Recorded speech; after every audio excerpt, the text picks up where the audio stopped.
queria falar um pouco, nós tivemos aqui uma live de mais de 2 horas com o Marcelo Campos Pinto, aqui é coisa de 2 semanas atrás.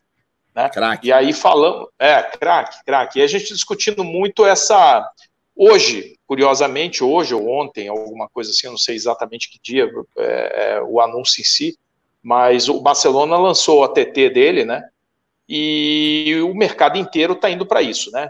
O Estudiantes aqui na Argentina já fez esse lançamento no ano passado dele, né? Aí você fala, pô, não, mas é o Barcelona. Não, o Estudiantes fez o lançamento do ATT dele aqui no ano passado.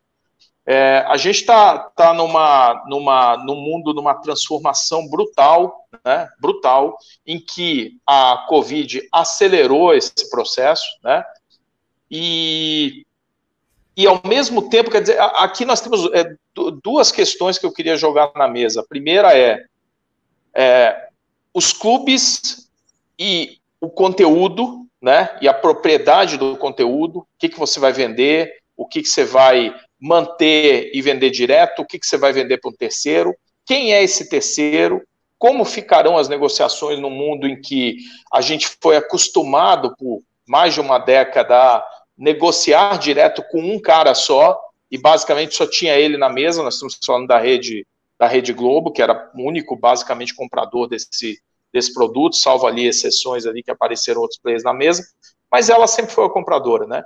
Então, o primeiro ponto é o seguinte, nós estamos numa transformação brutal, agora o Flamengo botando o pezinho num patrocínio com a Amazon, que talvez no futuro, pós-24, pós-negociação com a Globo, possa ser o início de uma conversa para Mas, enfim, as plataformas vindo, o Brasil é um mercado digital monstruoso, esse xadrez com a TV Globo, no mercado em que a TV aberta e a TV fechada estão aí com um futuro, não vou dizer indefinido, mas é uma tendência de queda, uma redistribuição no mercado. Esse é um ponto. Então, como é que você está vendo aí a posição dos clubes brasileiros e do mercado brasileiro em relação a esse ponto essa bifurcação no mercado? Você tem que tomar decisões, né? Nossos clubes aí sequer montam uma liga para discutir, porque na hora de sentar com um gigante desse, um cara desse quer efetivamente falar com o bloco, é muito melhor que falar pontualmente. O Flamengo vai tentar pontualmente, o Flamengo é o maior, um dos 2 maiores, tá, tudo bem. Mas, e quem não é Flamengo? Como fica? Né? Então, eu vou dividir essa pergunta. Eu queria primeiro centrar nesse ponto. Como é que você está vendo essa mudança nesse mercado de transmissões com o streaming e os impactos disso para o futuro, já que estamos falando de 31% da receita dos clubes? Esse é um ponto muito interessante, um ponto muito importante, né? Eu acho que nenhum hoje gestor ou nenhum executivo da indústria do esporte, do entretenimento, ele pode ignorar essa sua colocação, Fernando. Hoje eu participava à tarde de um programa junto com o pessoal da McKinsey, e eles diziam isso, né, que o mercado norte-americano, em 90 dias, experimentou uma aceleração digital que estava sendo esperada para 10 anos. Né? Então, vocês têm uma noção aí, o mercado varejo, por exemplo, norte-americano. Sempre nas minhas aulas que eu dou, principalmente lá na Europa, no Real Madrid, também aqui na CBF, na aula de gestão, eu falo que quem não for contemporâneo e digital, morre. Já falava isso antes da Covid, né? E agora, mais do que nunca. Quem se adiantou ali para tentar fazer, de alguma forma, uma transformação digital serão, sem dúvida nenhuma, os faróis dessa retomada. E a gente tem aqui um caráter muito claro, que a curva de recuperação da indústria é uma curva colaborativa, no sentido que a gente tem que entender o que está acontecendo nas outras indústrias, principalmente na indústria, vamos dizer, do entretenimento audiovisual, a indústria das produções, a indústria da moda, que você tem um varejo muito forte e acelerou agora absurdamente a parte digital, de e-commerce. Isso tudo importa para a gente na área do futebol, né? Então, se você for reparar, há ali uma clara... o potencial de crescimento de receitas, né, do esporte, ele é muito claro, ele experimentou ali entre os últimos 3 e 5 anos, entre os 3 e últimos 5 anos, um crescimento de 7,4%, mas ele deve experimentar uma queda por incrível que pareça, eu até escrevi sobre isso, de 6,4 nos próximos 3, 5 anos. Esquece a Covid, tá? Tô falando isso num ambiente sem Covid. Então já era esperado. Aí você vai me falar, mas Mota, como assim? Sim, se você for ver hoje o esporte, Fernando Elimuni, ele compete com outras formas de entretenimento, né? Então, claramente, essa queda que é esperada nos próximos 3, 4 anos, agora vai ser acentuada com a Covid, ela não se dá por uma falta de interesse, ela se dá porque há sem dúvida nenhuma, pulverização do interesse na forma de entreter, no leisure, como a gente chama, né? Você vê aí essas plataformas alternativas, hoje o futebol compete com a Netflix.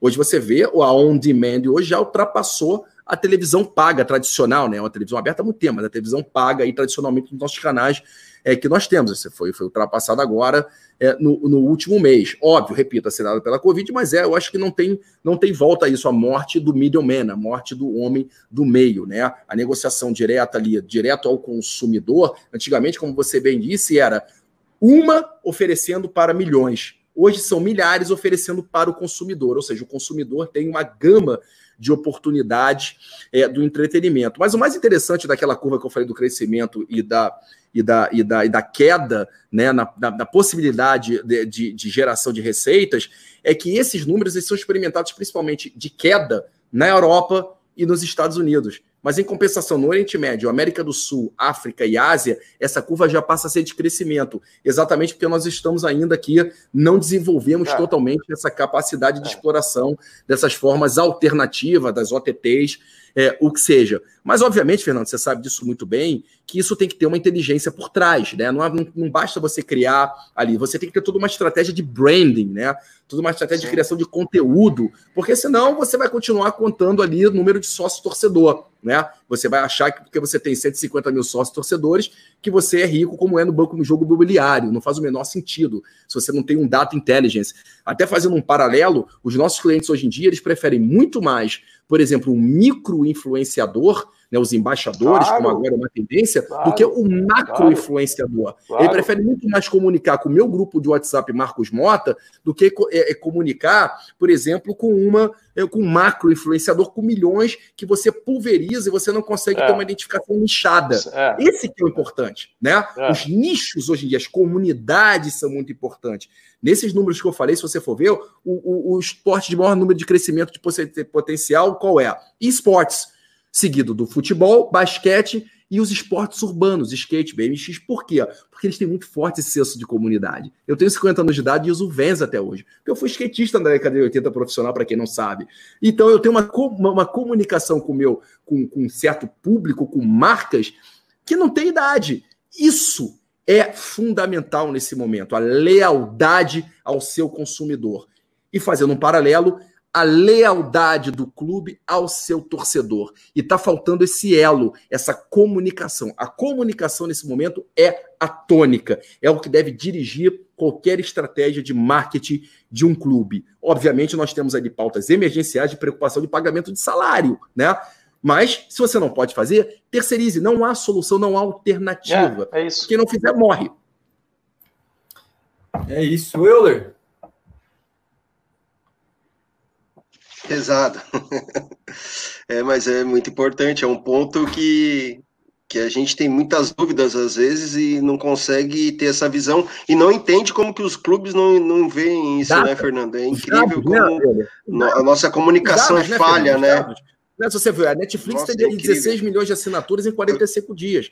Isso o quê? Porque ela tem lá os programas bons? Claro que ela tem uns programas bons, mas elas são os programas que eu quero assistir. E ela sabe disso porque ela faz uma datificação, né, vamos dizer assim, de forma muito inteligente. A capacidade de codificar umas classes inteiramente novas, né, de forma digital. Essa é a beleza da mídia social. Ela datifica o hobby, o interesse, o pensamento, a emoção e relação. E nesse momento, Fernando, só para completar, na tendência da LTE, que é a economia low touch, mais do que nunca, né? Quando eu vou lá com o meu QR Code, o cara tem que saber o que eu quero, na hora que eu quero. Então, quem tiver uma inteligência de dados por trás, uma logística de Big Data, e souber ler o seu mercado perfeitamente, parar de ser quantitativo e passar a ser qualitativo, esse vai sair na frente.